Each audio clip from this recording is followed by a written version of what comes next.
Have you ever met somebody and they just suck the energy out of you? But then you meet someone else and they pump you up. You feel good. You're optimistic. They're contagious. They're enthusiastic, and you left with that same type of energy? Or maybe you walked into a room of people for a training or a seminar and it's just, oh man, send me home.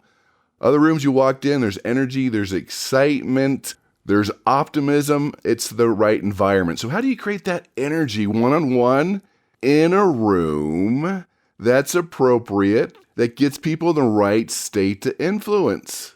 There's no doubt that emotions and mood, energy in the room all affect your ability to persuade, motivate, and influence. Let's talk about it. Let's master it. Let's do it. Maximize your influence. Kurt Mortensen is the author of Persuasion IQ, Laws of Charisma, and the best-selling book, Maximum Influence. Good to have you here. So fun to talk about the skills that'll make a big difference in your life. Kurt Mortensen here, podcast 564. We've talked about Aunt Edna on the podcast before. You know her. She's in your family. She's the one that sits next to you at the family gathering, doesn't say much, and sucks the life out of you. Or what about Uncle Pete, that's always negative, pessimistic, the world's coming to an end, sucks the life out of you? We've all been to those business meetings, those corporate meetings where it's all negative, work on this, you need to do this, sucks the life out of you. There's no doubt that the right energy, the right amount of optimism can open the doors to influence. The opposite side shuts the doors. Now, we've talked about optimism before. Go to the archives at maximizeyourinfluence.com. Optimism is part of charisma. It did show up when I was researching laws of charisma. But yes, you can be too optimistic. I mean, there's some people in your life that are probably so optimistic that everything's perfect. The world is great. You're like, what? I mean, you want to be optimistic, but some people are so optimistic that you do kind of want to hit them. I mean, that's just kind of how it is. So let's get into that. That's going to be our content today, but let's kick it off first with our persuasion blunder. Don't! So, went to visit a family member in the hospital. Not too serious. Everyone's on the mend, but they were livid, they were upset when the doctor came to visit. Now, granted, it was a holiday weekend. The doctor came to visit on a cart. Like, what do you mean? Well, this was just a little push cart with a video screen on top with the doctor's video Zoom call, zooming in all the patients, no one-on-one, no real bedside manner, real quick to the point, didn't care. Checking you off the list. She's like, whoa, I'm paying top dollar for this, and I'm talking to a doctor through a computer screen? That is the blunder of the day. Sure, is it convenient? Yeah. Does it save the hospital money? Yeah, probably the doctor money. The doctor wasn't even in the state. So the blunder is, and we have to be so careful with this, to balance saving money by taking our customer service to another country, where maybe they have thick accents and you can't understand them, or there's animal sounds in the background. I've seen all those. Or using AI to save money on customer service to answer those questions, but then it never really does answer the questions. Get it? Saving money. I'm just saying you have to find that balance between, hey, if people are expecting a doctor face-to-face and they're paying top dollar for it, and getting top dollar for it, you should probably deliver on that. And remember, one of the number one reasons doctors get sued, well, there's usually a malpractice or something in there that's happened, but it's usually the patient didn't like them. It's hard to sue someone you like. And that usually comes down to bad people skills, not having the bedside manner, being too blunt, yeah, you're probably going to die, and not meeting expectations. Remember, people get frustrated because of unmet expectations, which can quickly escalate to anger, which happened in this situation. That's the blunder. Get it? Are you using AI? Are you outsourcing? Are you saving money? Good for you. Is that affecting your experience with the prospect, with the customer? Just think about it. But if you aren't meeting those expectations, causing frustration, not connecting with your customer, can be a challenge. All right, taking us quickly to the geeky Scarly article. This comes from Washington State University in the United States, Dr. Hollenbeck and Dr. Lee, and in the Academy of Management Journal. So think about this. Emotional expressions shape how help is received in the workplace. Of course, we want to help everyone in the workplace, or maybe we don't. Some people we do, some people we don't. Some people we do it out of the goodness of our heart. Sometimes it's reluctant. One of the 12 laws of persuasion and maximum influence, of course, is the law of obligation. It's part of human nature. You can find it in every culture in the world. You can go to a tribe in the middle of the rainforest, and they practice reciprocity. It's part of how we're built. But it can have the opposite effect. I mean, we want to help people and get the bonus points, build up the obligation bank account. So the way some people do their helping is triggering the opposite reaction. So let's talk about what the article says. Again, if you're going to help, you might as well get the points and have them accept your help in the right manner. Not letting them sense, oh, wait a minute, they want something, or, well, they have to do it. That's not what we're looking for. The way people express emotions while helping others can influence whether their assistance is welcome, resented, or reciprocated. So you want them to be welcome. You don't want them to resent you. You want it welcome and reciprocated. They said people that we're helping who express emotions like gratitude, sympathy, and I'll add empathy, are more likely to be seen as having genuine motives and are more likely to foster trust and future collaboration. Now, on the flip side, when helpers display pride, contempt, their motives are often questioned, hurts the relationship, and it reduces the likelihood of reciprocation. So basically in the workplace, and this could be with prospects, this could be with family, this could be with anybody, people are encouraged to help others, to serve others, but you have to do it in the right way. So what's happening is the people that you're helping are interpreting emotional cues when deciding whether to trust you and to reciprocate later on. So if they sense that you're motivated by self-interest, or it's something that you have to do because it's in your job description, it changes the way they perceive the help and whether they feel inclined to return the favor. So the goal, if you're a manager, you're a leader, is fostering a workplace environment where people feel genuine gratitude for their colleagues and develop a natural sense of sympathy for others' challenges. So helping really stems from gratitude or concern for others is more likely to create a positive, lasting relationship. So the first thing the leaders, the managers, have to model these emotions to show their teams, to help their teams set the tone for a more supportive and engaged workplace. So when you're helping someone, try to show authentic emotions. Be sympathetic. You're doing it for the right reasons. They don't feel demeaned or dumb that they should have known it. You're doing simple things to help them, to serve them. And when someone helps you, show that gratitude. You were grateful. You appreciated it. That made the biggest difference. Now, when it backfires on you, that you're sensing pride, that you have to do it, you're doing it out of contempt, you're dumber than a stump.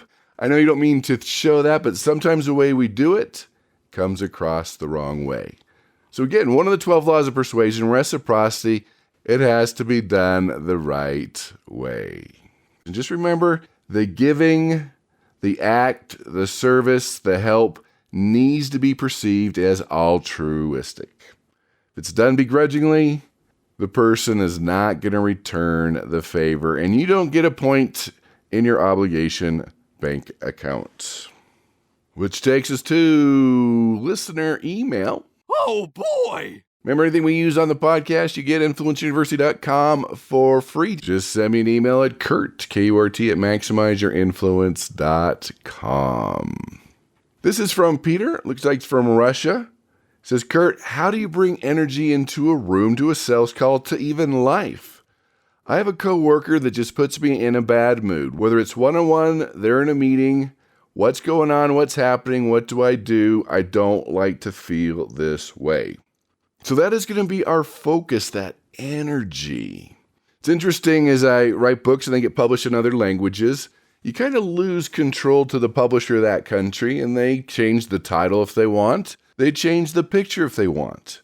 In fact, one title in Spanish has all these penguins jumping off a cliff together, and I'm like, no, that's not what the book's about. One of the books translated on Laws of Charisma was translated, and remember the specific language, but it has a smoking gun on it. I'm like, did you read this thing?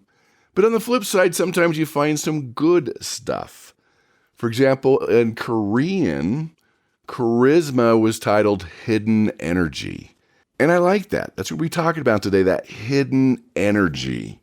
Being more contagious, more enthusiastic, more confident, captivating people, connecting people, having more optimism, not being a parasite, a vampire, whatever you want to call it, the Aunt Edna. That's not what we are looking for. In fact, I remember being a sales manager for an unnamed company and had a CEO that used to go talk to my salespeople, and it wasn't a kind conversation. It was more like, I'm going to kick you in the head, expect you to work harder type situation, to where I had to say, look, you can't talk to my people.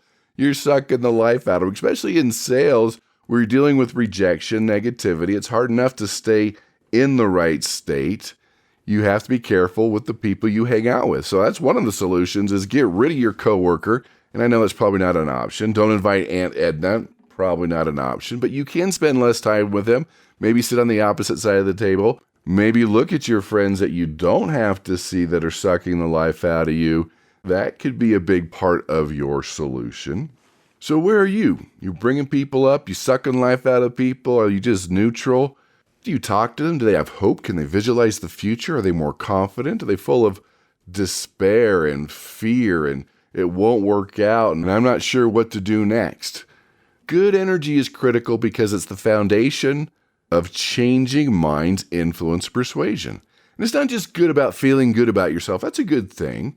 It's about creating an environment in a room, in a group, one-on-one, where people feel inspired, connected, and motivated to take action. Hope for the future, and you've planted the seed that it's going to work out.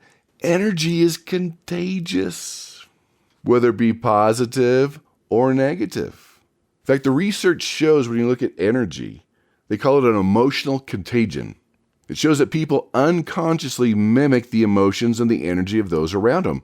We can be chameleons and absorb good or bad energy from the people around us. So if you bring positivity and enthusiasm and confidence to the meeting, and on the flip side, if you bring negativity, apathy, well, that spreads around too.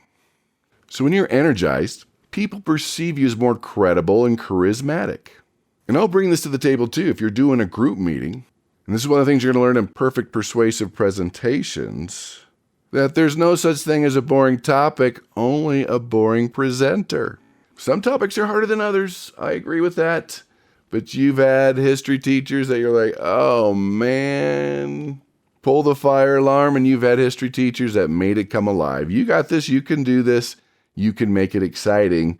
You can change the energy in the room. So having good energy refers to projecting a positive, enthusiastic, engaging demeanor. So how do we do this? Well, let's talk about body language. Energy starts with the body. Stand tall, take more breath, get some oxygen in you, walk into the room with the purpose. You can do your power poses, you can take a brisk walk, you can get fresh air. It makes a difference. And then part of that too is learning how to smile, get past what I suffer with, that RBF, that resting brat face we'll call it. Smiles are contagious. People like you more. You're more approachable. And it says, I like you, I'm excited to be here. It's no secret in retail that smiles increase sales 20%. It sets a welcoming tone. A waiter or waitress that has a frown and RBF, but a warm smile changes the game. Have more open body language. Uncrossed arms. You're not crossing your legs if you're sitting down. You're not doing the fig leaf. If you're standing up, you're like, what's the fig leaf?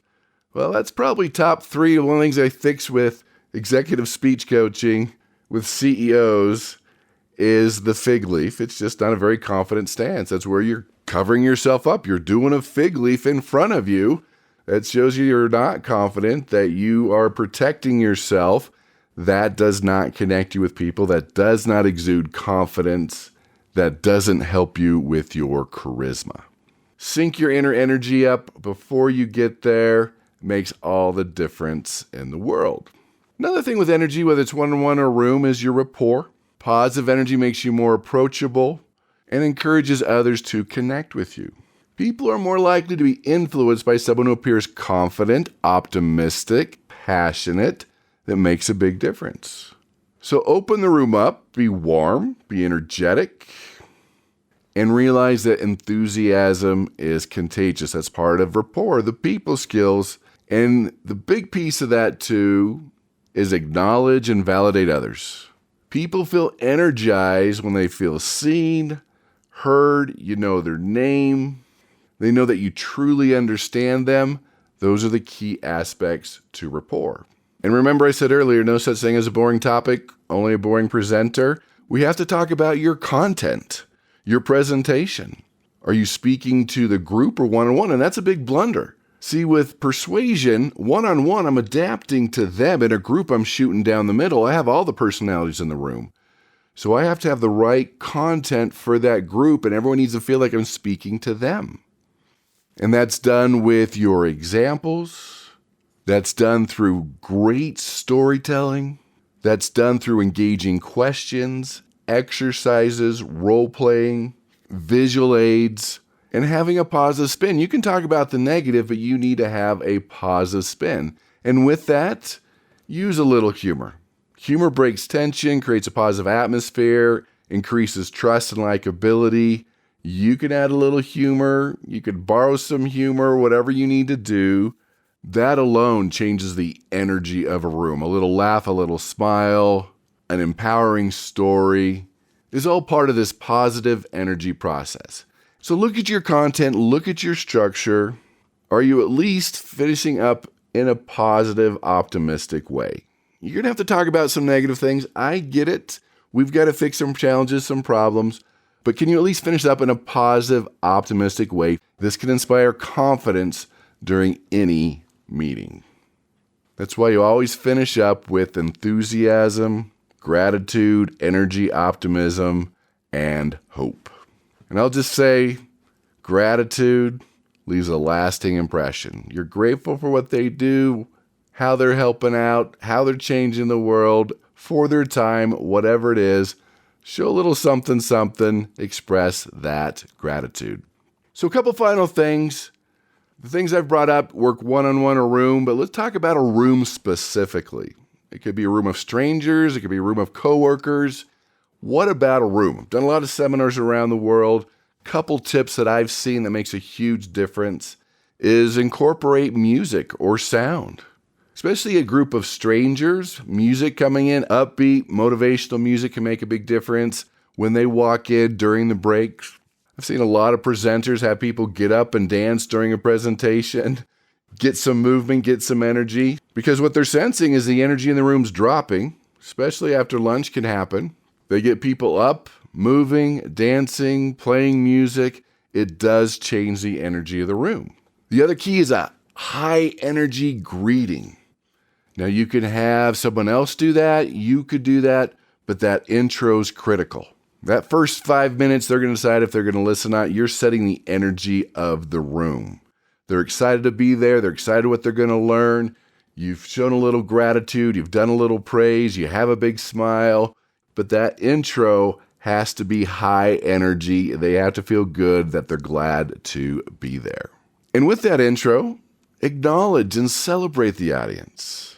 It boosts morale, enthusiasm. You can praise the group's strengths, their recent wins, what they've accomplished there. Now be specific, be sincere. It could be something like, you guys nailed it last month. You hit your $1 million target. Good for you. Everybody stand up. Everybody applause. Energy, enthusiasm, optimism. So there you have it. That's our podcast for the day. This is podcast 564. So all the links, all the specials, everything you need can be in your email. Hopefully you're on the newsletter, Maximize Your Influence. You go to the website, MaximizeYourInfluence.com, click on podcast 564. Check out the website. That's where you get your free Persuasion IQ assessment and find out about our advanced trainings. We'll continue with the special of the week. Lifelong membership of my most intensive course, influenceuniversity.com. The 52-week program, the library, the audios, the books, the videos. You can follow the program. You can pick and choose. Lifetime membership, 90% off, influenceuniversity.com/special. So bring that good energy, change the room, change the person, be more confident, be more enthusiastic, be more optimistic, crank up the energy, which is going to crank up your sales, crank up your influence, and help you go out and persuade with power.